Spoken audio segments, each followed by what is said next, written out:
if you don't like being sick, and this is another thing that I figured out about Christianity. If you don't hate something, you'll tolerate it.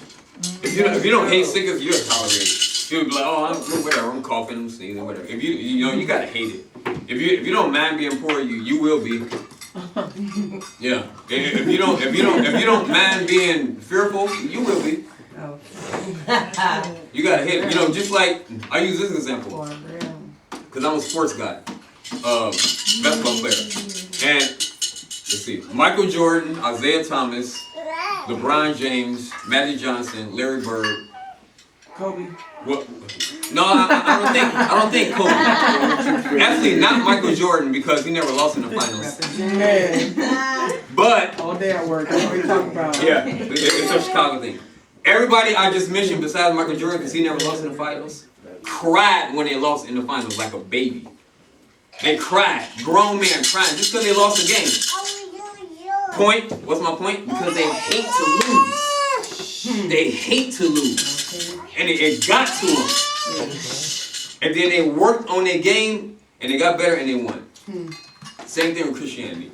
If you don't mind sickness, you will be sick. I guarantee you. If you got to get to where you hate it, where you're gonna do whatever it takes to get into the Word and find out God's truth and hate it and rebel against it.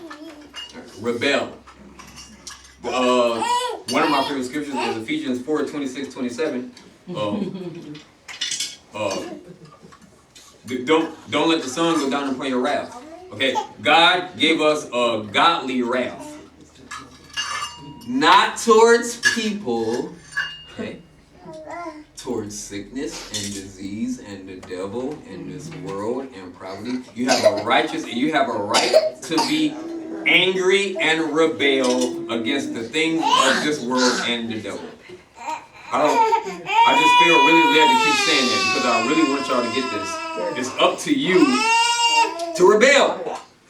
I don't have to teach y'all this. This is great. Because all of y'all know how to rebel, don't they? I can ask Deidre right now, over the past 50 years, do the people in this room know how to rebel? Yes. All right? Yes. Not you and not okay. you. Yes. Don't forget to point at yourself. Don't forget, we are. I just laughed. You point at everybody. Holier than thou, huh? Oh, yes, But brothers and sisters, flip it. Get mad at the devil. Okay. Get mad at him. Say, no, not today, devil. Tell him, no. Tell him, no, devil, not today.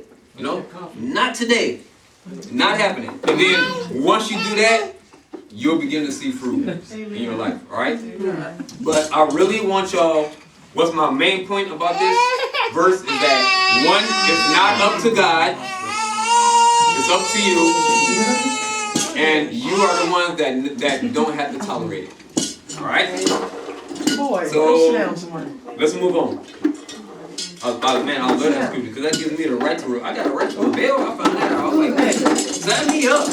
I get to rebel against something. Usually it's rebelling against stuff I shouldn't be, but now I get to. It's awesome. So, Romans 6, let's go down to 13. Oh yeah.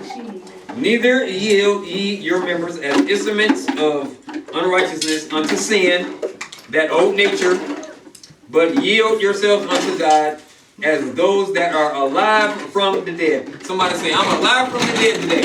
I'm alive from the dead today. All right, listen. I know y'all yell at your kids louder than that. I know if it was a Seahawks game on, y'all would yell louder than that. Okay? Or the Raiders or the Bears. I know y'all can yell louder than that. If you was at a concert, you would yell louder than that. So, let me hear it like y'all mean it. I'm alive from the dead. 1, 2, 3. I'm alive from the dead. Okay. Alive from the dead. We are not the walking dead. Live like it. Live like you're alive from the dead. Alright? Live like it. It says, so, alive from the dead, and your members as instruments of righteousness unto God. Now, here we go with the choice thing again. God is giving us a choice. Even though you are alive from the dead, we still have to fight this world and the devil and the world system. Right? And the reason I always pick on sickness and money, right, and identity, because those are the three major categories in life. Let's talk about identity. I'll say this all the time, and it's important, and I like to explain this, I'll say that. But identity is, if you go to any public bathroom right now, it's unisex. All right. You know, I have some managers that are cousins, and they hire and fire people. And they tell me all the time, people come in there and they fill out an application, don't call me he or she, call me it. It. Call me it. Well, I'll say this before and I'll say it again. You want to know if you're a male or female, just pull your pants down. It's easy. That's all you gotta do. True. You'll find out real quick what sex you are. Alright? Really quick. It's easy. This is not rocket science. It don't take a whole bunch of knowledge to figure this out. If I'm a man or woman, I don't know if I want to be this or that. Right. Okay. People have an identity problem. Right. They don't know what they want to be. Alright? So that's why I always talk about, anytime I give an example, it's identity and then it's sickness or disease or health. And I gave y'all homework. Did y'all do y'all homework? Y'all remember y'all homework? I told y'all to start a conversation with 20 people. And I will bet money that the conversation comes up about money, health, or identity. Yeah. I can guarantee you, sure as my name is DeAndre, 20 people, and 19 out of them will have a problem with either health or sickness, money, or identity. That's why I always teach on these things. So whenever I give an example, it's always about sickness, because everybody's sick, everybody dying.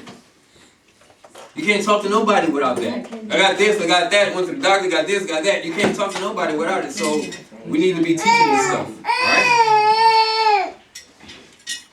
So, we are alive from the dead. Verse 14 says, for sin shall not have dominion over you, for you are not under the law, but under grace. How many people know that if you're a Christian and you were to die right now, that you would go directly be with the Lord? Are y'all sure? Y'all all right? Yeah. Y'all going to heaven? Maybe. Well, I mean, we can fix that. We can pray for you and get people saved. But how many people here are sure they're going to heaven if they die right now? Okay, well, if you're not, we can pray for you afterward. This verse talks about that. You're not under the law, you're under grace. If you were under the law, then you wouldn't make it. You know why? Because there's 613 civil laws and the 10 commandments, and we can't keep them all. Like I said before, wearing two types of clothing is sin in the Old Testament. How many people got the same clothing on right now? The same kind of material. How many people? I can tell you, I got on like 3 different kinds of clothing right now. Alright?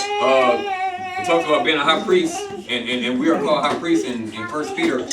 And it talks about a high priest couldn't have a flat nose.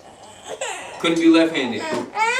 Couldn't be short. Had to be a virgin. It's quiet in here. Yeah, so my point, all of these rules and regulations that you had to follow to get right with God in the Old Testament is over. Everybody in here should be doing jumping jacks right now. You don't have to obtain nothing to get right with God.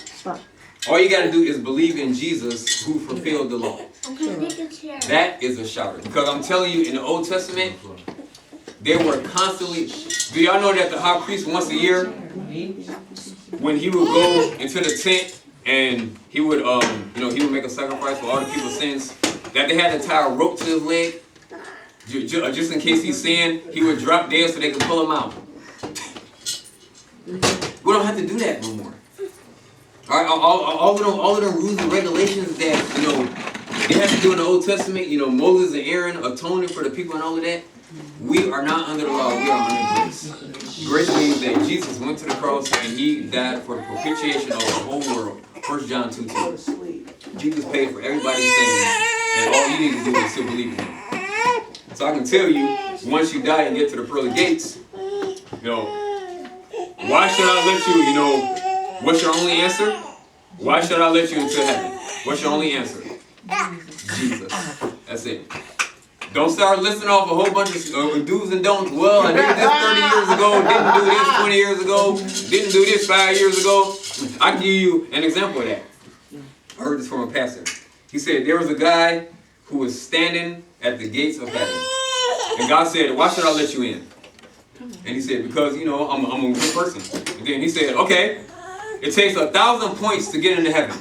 All right, so tell me your first 10 years of your life. And he told him. And when it was done, he said, okay, that's a half a point.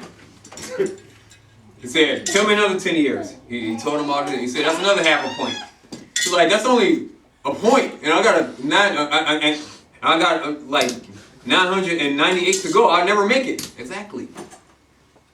You can list off all your goodness. It's as filthy rags, it says in Isaiah. Only thing that's going to get you into heaven is Jesus. It's a shouter. Thank God. Because if it wasn't that, we would be in trouble. Alright? Point is that we are not under the law. We are under grace today. Alright? Let's move on down because I want to make it to verse 16, which is one of my favorites as well. Let's see. What then shall we sin? Because we are not under the law, but under grace. Okay. This is the second time, like I said before, there was a guy named, I forget his name. Starts with a T. But anyway, he was writing Romans while Paul was telling it to him. I forget his name. Huh? Yeah. He was writing Romans while Paul was telling it to him. So I believe he was asking Paul these questions because this message was so good. Now, the first time he asked it was in Romans 6:2. And Paul said, God forbid, how can we that are dead to sin live there anymore? And I gave the example, it's like The Walking Dead. It's like Deidre, going to Gary's grave and hanging out with him, talking about let's eat dinner and steak, let's go to the movies, at his gravesite instead of going home to I knew that was cool. She said still going on the right. No, seriously. No, he said that. Yeah, seriously. A lot of y'all wasn't here. I think it was only like 3 of y'all here. But in Romans 6:2 it says, he asks, okay, since during this message, is it okay that we go and sin then? Since this is the message, since we're forgiven, is it okay? The first answer Paul gave was that we are dead to sin, live there anymore. And then I gave the natural example of Deidre going to hang with Gary that is dead instead of Ray. See, in the physical, everybody. See. Another example. I'm just kidding. Mommy over here giving it away. Bad time. Considering the fact that she probably would do that now. Besides that point, all right, everybody can understand that that's foolish. Right? And we can say anybody that's dead, you're not going to go to their graveyard and talk about, let's go to Mob Pizza and have pizza and play cards with them. People going to look at you like you're stupid and crazy. Right? And then if you go hang, all right, let me ask y'all this. If you go hang with a dead person right now, is that good or bad? That is bad. That's bad? Yeah. That's stupid, ain't it? It is. Okay, spiritually speaking, Paul is saying it's stupid to do the things that you're dead from. It's dumb. Because you're dead from it. God was optimistic about this message in the sense of he was assuming people want to be free from being addicted to drugs and porn and things like that. Alright? He was optimistic about that. So that's why he made this message. And it's the same thing here, Romans 15 and 16. Paul's second answer is that know ye not where we at? Right. Know ye not that whom you yield yourselves servants to obey, whether of sin unto death or obedience unto righteousness? All right. Who are you obeying today? This is my message. You still have a choice. The devil or God. I can tell you I have been on both sides of this. Meaning, no, 3 sides. I was an unbeliever, like all of us was. And then I was a carnal Christian, meaning of this world for many years. And now I'm a spiritually mature believer. And I can tell you, even though you're a Christian and obeying the devil is miserable. Miserable. That was miserable. All right, how many people want to be miserable? Show of hands, anybody. Anybody want to be miserable? Let me ask that before I keep going. Okay, it's miserable. The devil will eat you alive. This world will eat you alive. All right? Why live in misery for 80 years? Why? You know, that's what Paul is saying. You can choose who you want to obey. But I tell you what, the devil's going to have his way. And it's going to be miserable. You're going to die prematurely. You know, he's going to put sickness on you.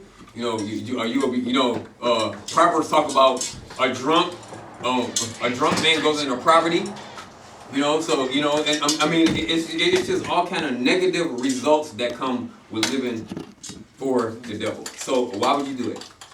It's stupid, right? It's spiritually stupid to let the devil have his way with you because it's not going to be pretty. All right, sin will always take you further than you plan on going. Do you think, okay, let me use me for an example. Do you think when I snorted my first line that I plan on having a criminal history and going to jail and I'm like, man, yeah, this is great. Woo, yeah. I planned this one. I didn't plan none of that. I was just trying to have fun, just trying something. And it led me all the way here. That's what sin will do to you. There's a way that seemeth right unto a man, but the end. Yep. So sin will always take you further than you need to go. It's going to be miserable. All right. So why should we not live in sin? Because it's stupid. Not because God hates you. God loves you. Not because you're not forgiven. Because you are forgiven. All right. But it's just plain dumb. Why would you want to have the devil put sickness on you and poverty and misery and be in fear? Man, I hate fear. Oh my goodness, it is the most tormenting. It actually says that in 1 John 4:18. Fear is torment.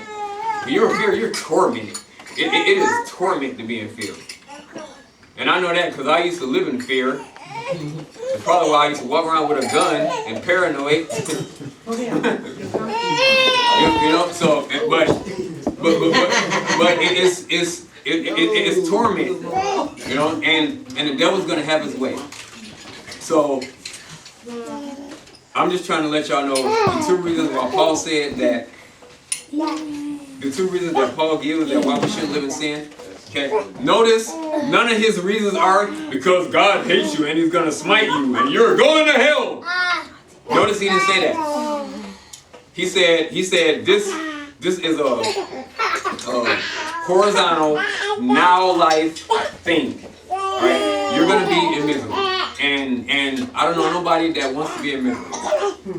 Nobody wakes up and says, you know what, God, I'm just going to make sure I disrespect you today. I'm just going to make sure I don't do nothing you tell me to do. All right? You know?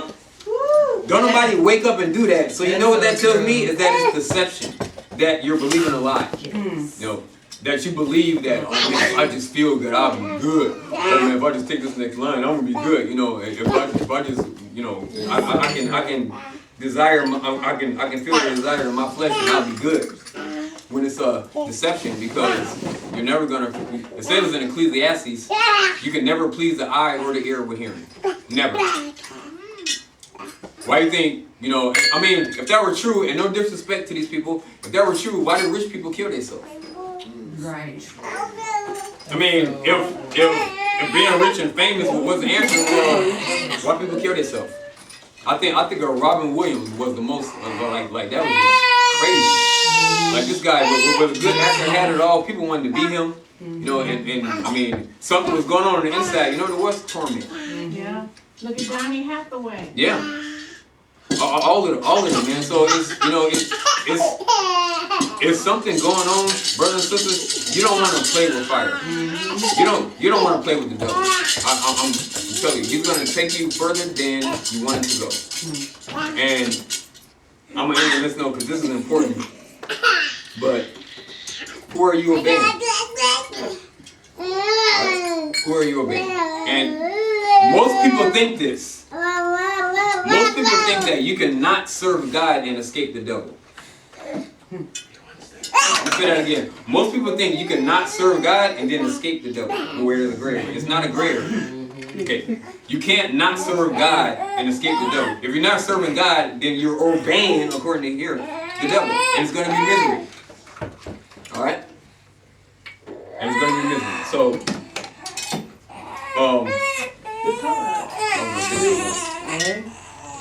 but yeah, you cannot serve God and escape the devil, and you make a choice who you obey. Amen. Alright, we can, Jeremiah 29:11 talks about, I know the thoughts that I have to you, thoughts of peace, and I even give you an expected end. We should be the ones planning when it's time to go. Like we shouldn't be dying prematurely of, all of these diseases, and because this happened and things like that, when people say, what about, plane crashes and things like that? I've heard plenty of testimonies of people, Alexander Dowie, I don't know if y'all know who he is, but, he was a man of faith back then, and he, the Holy Spirit told him, he was at his desk writing, and the Holy Spirit told him to move, and he listened and moved and walked out the door, and somebody put a bomb on his desk. Another pastor felt in his heart not to take a plane to go preach overseas somewhere, and that was a plane that crashed. So, even though things happen, you can trust the Spirit that knows all things, all right? And He can prevent you from dying prematurely. So, when people say, why did God let this happen? God didn't let it happen. We have a choice. All right? I heard a Christian rapper say this, where, people say, where is God in the school shootings? And this guy said, where did you tell him to go when you kicked him out of schools? Where did you tell him to go? That's so we kicked him out of schools. And the church was quiet. Yeah. Yes. 100. There were like 3 guys that were alive when the Columbine shooting happened in '99, and they were like 100 and 101 years old. All of them had the same testimony. They said, we used to go to school with guns and go hunting after school with guns. He said the worst thing they got in trouble for was chewing bubble gum. They used to bring guns to schools and go hunting after them. You know why? Because God was there. Oh, that's... They didn't have no metal detectors. They didn't have to worry about that. They didn't have to worry about none of that. Prayer came out of schools in 1963. After that, look what happened. Absolutely. Right? And people want to blame all of the other sources. We know what the source is. The source is you kick God out, and where you tell him to go, so don't be blaming him, talking about where is he. And they welcome darkness. Yeah. So, point, who are you obeying? Who are you obeying? It's up to you. It's your life. Alright? I use many examples. There's another example of this place called the Mercy House in here in town, and the pastor is the only one. You see, he has a board of like 15 people, and they have houses for people coming out of prison, and it's mandatory that you go to church and things like that. It's a biblical housing agreement thing. Point. Pastor is the only one on his board that hasn't been in prison less than 10 years. He's the only one on the board. Everybody else been in prison for at least 10 years. Point being is that we don't have reason, we got excuses. These guys are living for the Lord. Actually, the one Simone guy, he was the head of a cartel. He got 650 years for shooting a cop. He only did a year and a half. They let him out. How did they let him out? God. Amen. Now he's on fire for the Lord. I'll tell you what, if I got 653 years and did 2, I would serve God. Man.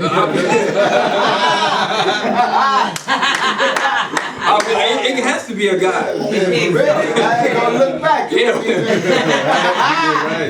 Yeah, it has to be a God. Yeah. So, what's my point, brothers and sisters, before I close, is that who are you obeying? Even though we're forgiven, we still have this choice. Paul uses the two examples of you're basically hanging with a dead person and the devil will eat you alive. It will not be pretty. So, take this as a spiritual whooping, all right? In a loving way, that y'all heard it today, that who are you obeying? All right? Any questions? Should be tons of questions. If not, y'all can give me on social media, you can email me, you can text me, whatever. But if there's no questions, then I'm going to turn off the camcorder and we're going to get into a time of prayer. And that's it. All right? Amen. First, y'all know we went back and forth, those that were here, over this, whether the kids should get shots or not. Oh, yeah. So, I'm of a different venue, but I was telling him about my flu shot that I get every year. Oh and my so, God. Wait, let me finish. It's my testimony. So, and I've been healthy as a result of doing that. So this year, I said, okay, I'm gonna listen to him. I'm gonna try it. So everybody started texting my sister, my ex-sister-in-law, everybody, did you get your flu? So I said, no. Then I went through this whole thing and I said, okay, I'm gonna try it. This year I'm not gonna get it. Well, I got sick. So the first thing I was thinking about was, I've listened to DeAndre Ivory tell me not to, and I started saying no. I've been in the bed, I got in the bed the whole day, I started saying no. I'm not gonna accept that in my body, no. Then the birthday party came up, and I knew I was gonna be at an event next week, but I knew if I didn't go this week, it might be some mouths going. And so I had to show up, and I kept telling my body, no, do you know I was able to get up, get myself ready, go to the party, and I kept saying, no, I'm not going to accept it. Y'all know I believe in healing, and you know I believe in the power of God. But I just wanted to say that I tried it, and it worked. Thank you, Jesus. Amen. I listen to the man of God, too. Amen. Amen. So, the Word of God says, and I have to,